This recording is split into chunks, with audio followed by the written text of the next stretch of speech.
When I was in high school, I lived in a small town in the Midwest. I worked at a historic, but failing, dual-screen theater. Unfortunately, the building itself was on its last leg, and the interior cosmetic renovations hadn't been made since the mid-'80s, when a wall was built over the original stage and converted into a cinema. However, I adored the building and was deeply saddened by its decrepit state. Many of the locals didn't care much for the theater once they started showing movies, and business dropped enormously from then to when I was employed there in 2007. Most of my shifts I barely saw more than a dozen people for each showing, if that. Some days we didn't even have a single person come in. My manager and I eventually became good friends, and he gave me a key to perform nightly janitorial duties. Needless to say, I was psyched.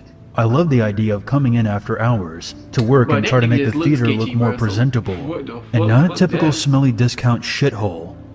I would purchase cleaning supplies myself and brought my mom's vacuum in because the theater didn't have one. First of all,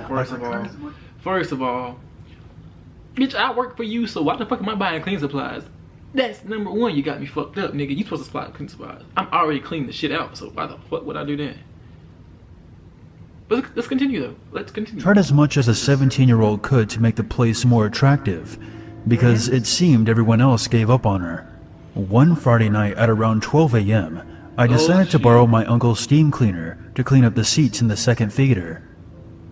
It was a lengthy task, but I had just got done smoking a joint with a buddy, and I had no issue finishing my night off listening to music and cleaning with Ob'z. I entered the theater as usual and began completing petty tasks before tackling the big job. Eventually I entered the second theater and experienced a very uneasy feeling. I have never felt uncomfortable in there before, but for some reason I couldn't shake this pressing feeling on my chest. I assumed I was a little panicky from the pot. I turned my music down and started getting to work to try and get my mind off it. I had my back facing the screen and was scrubbing the second to last row near the exit when I suddenly heard a lot of rustling coming from behind the screen. This didn't come as much of a shock, considering that we've had pest issues in some of the storage rooms behind the screens. Thinking it was a raccoon trying to hide after hearing the drowning noise of my steam cleaner, I continued on and didn't pay much mind to it, until the rustling became very distinct. Whatever the noise was coming from under the screen inside the large metal grate that leads to the stage behind the screen, and whatever it was big. I turned my cleaner off and stared at the grate, practically frozen in fear and continuing to reassure myself that it was a raccoon or maybe even a dog or something. First of all, hold on. The noise became more... First of all, he said he heard a rustling noise. Why would you stay there? Why? Like, what is the purpose? Like, do you not think something's back there? So you're gonna go check it out? That's what you're gonna do? No, couldn't have been me. I would beat feet on it. No. Prominent. And after what seemed like hours of me just staring at the grate, trying to determine what the creature was, the metal grate made a slow and ominous screeching noise as it began to push out from the inside. I continued to stare in intense fear as I witnessed what came tumbling out. A nearly bald head with a couple of strands of gray, dirty hair. God. What? Nigga, if I said I would have lost my shit. Lost it all. Nigga, what? Piece of shit, everything fucking gone. Nigga, what? No. Bitch, greeted me before an old naked woman, absolutely covered in dirt, insects, and blood, came crawling out on all fours and looked directly at me. She paused as she was fully out and forcefully grinning at me with her toothless mouth.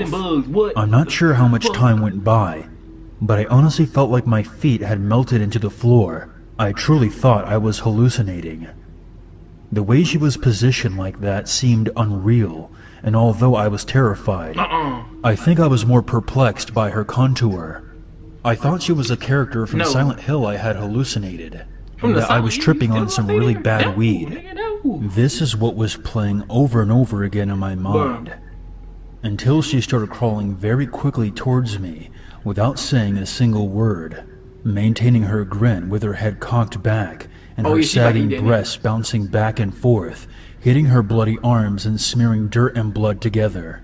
At that moment, I pissed myself and jumped over the last 2 rows of seats. I still can't believe I did that in one leap, and ran as fast as I could to the exit door. So now I could you hear wanna distant run. shuffling as I slammed the door behind me, locked it, and ran to the police station, which was a couple of buildings away. No. I gave them the key, called don't my even care. manager, and told them I You wasn't waited going that back. long? No. The woman who crawled after me, according to the police, was a homeless schizophrenic meth addict who decided to take up residency under the screen after managing to enter through a small opening from the care. outside of the building.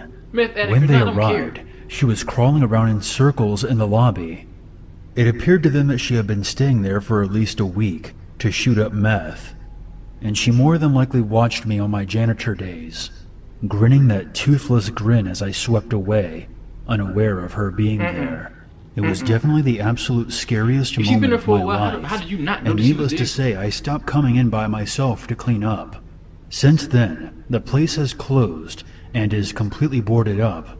I miss it greatly, but whenever I come back to the area, I still wonder if she's sleeping in there.